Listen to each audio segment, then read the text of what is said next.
والله أنا أحس الليلة كم مشيت قُلت داير أخُش في الحكومة دي ساي كويس، أقول عسكري ساي، ما عندي أوراق صوبتي عشان ألقى طريق أخُش، يمكن حسّي قاعد هنا في الفشقة دي صح، هذا الحبش قريب، لو كان قالوا خُشوا 8 دي، هل باقبل؟ ما باقبل.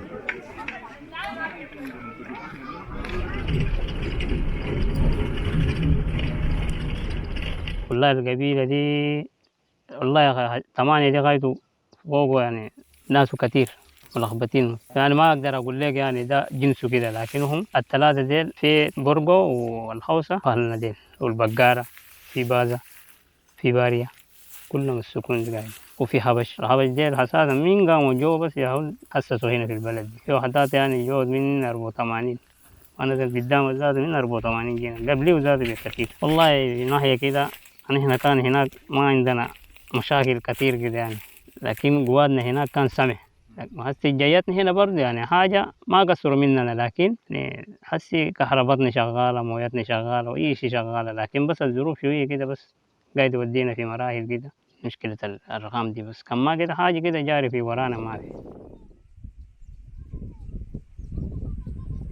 والله المويه كويس، لكن في احيان كده بتقطع، ممكن ناخد حكايه بتاعت شهر شهرين. اللي عنده همار يشرب بهماره، واللي ما عنده همار برضه بيرفع براسه، والبحر كمان ياهو جاب ده وما لنا حلال. المهم العالم ده موجود، والمويه لما يكون بجات بنرتاح بتاعت شهر شهرين.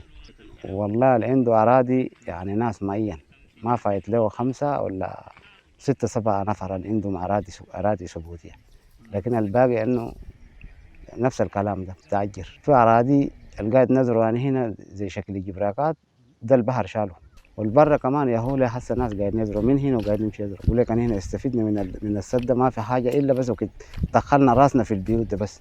والكهرباء برضه نفس الكلام، لما الكهرباء شغال لكن المويه عنده تكسير شويه، بيقطع مما يوقفوا المويه بياخد معنا فتره بتاعت 15 20 يوم، الواحد يكون الشاخل في المويه شديد مره واحده.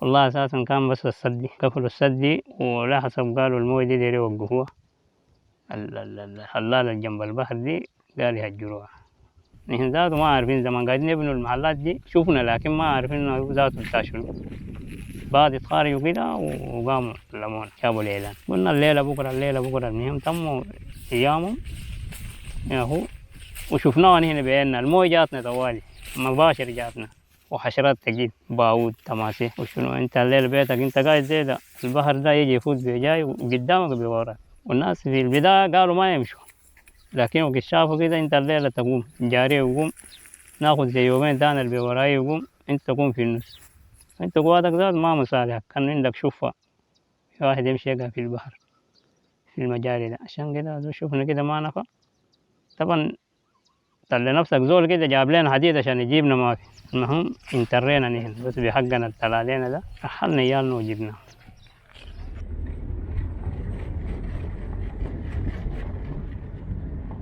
والله يا اخي ما في حاجه، يعني احنا زمان في البلد هناك في الحشابه كنا عندنا، لانه الشباب بيجتمع بيطلعوا من اللجان من الشباب، المهم عندنا الدوريه الليل اللي بنلف.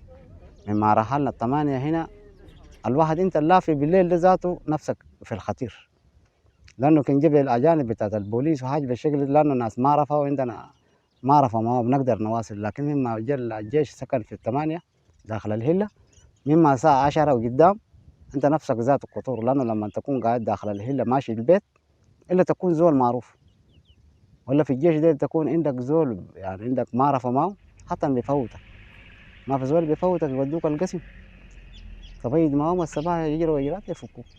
ده الاشياء الموجوده، عشان كده الواحد ما يقدر يمشي بيه.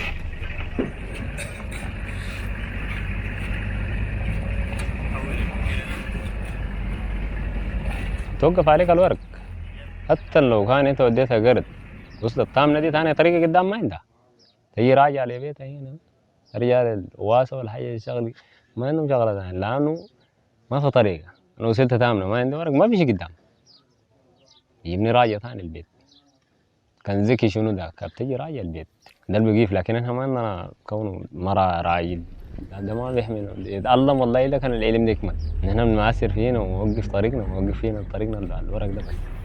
برضه الحكومة ساعات تيجي تسألك سؤال انت ممكن تجاوب شفت شنو اللي حاصل لي شنو، لكن انت ما بتزعلني تجي لاخر تاني. احنا دي صعبين، ما بقبل بخش على قبائل تانية، ما من نبي عشان يدور يطلع. وانت الليله انا كنت طلعت باخر تاني، ما ممكن تاني الجي تاني الجلد تاني يجيب اطبق ولا لا، شغله دي بتدخل في ورثه، ممكن انا اطلع بكره الاخبط.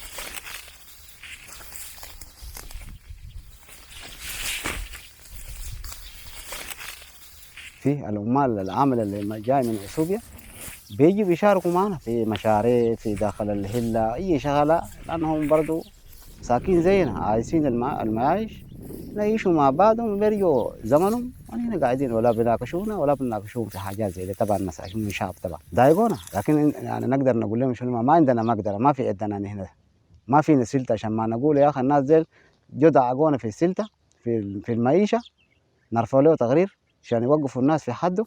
ما في والله الحكومه ما هو زي ما تعرفوا. المهم زمن القريب بس الجونا المعسكرات الموجود قدام برضه ما عندنا معسكرات في الحدود كان في، لانه الكلام ده يا اخي انتوا تمشوا تضايقوا شعبنا في معيشتهم.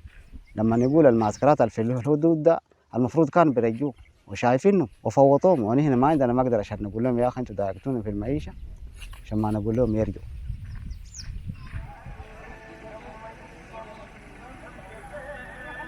والله دعمة كده عشان نقول لك ما جانا من هناك حاجات كده دعمات ما في إلا أثناء كنت استلمنا البيوت دي حبات زيوت والسكر ده كمان أول مرة. في تاني دار ولا تالت دور أجانب التاني صرفوا، لكن زي ما قلنا يعني هنا ما لقينا إلا يوم اللي استلمنا البيوت. والله البيت ده ما فيه أي حاجة، والعالم وقت جا هنا استلم يتضايق على المصاريف ولا المأكولات بتاعت العائلة. المهم الواحد يبيو يتصرف منه، ما لقينا أي قفش، قفشنا اللي قمنا بيه بس من الهلة. ما في حاجة قفش جانا من هناك إلا البتجاز ده، والبتجاز ده كده أدونا كمان أنا هنا ما استمر بيه، لأنه العالم شوية ظروفه تخاب، المهم إياله جارين اللي يبيو يتصرف منه ما يستعملنا به. إلا منه تاني نحن ما شفنا جانب بجانب الحكومة حاجات كده جانب. من كتر بيجينا كان شوال ولا شوالين نجي نقسم الشوال نوزع بكوز بملوى.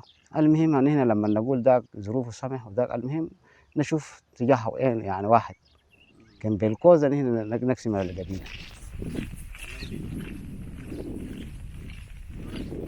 ده اللي خلانا هم يعني عندنا ما عندنا ما قدرنا نشتغل بها، لكن حسي في النهايه جاصر في الجيل القايم ده كان ما متعلم ما يقدر ياكل عيش ذاته. انا ده خليني عمري ده يمكن فات، لكن الجيل القايم ده واللي بيجي بظهره ساعات يكون ده فاضي وذاك فاضي يمشي وين؟ يكون رايح. والله بعد الموسم يعني يجي نقطع علينا حطب تسوي فحم تشتغل نظافات مع التجار دي، يعني جاي حبة زراعة بتاعنا اللي عايشين فوق عادي نجيب حق الملح جاسم.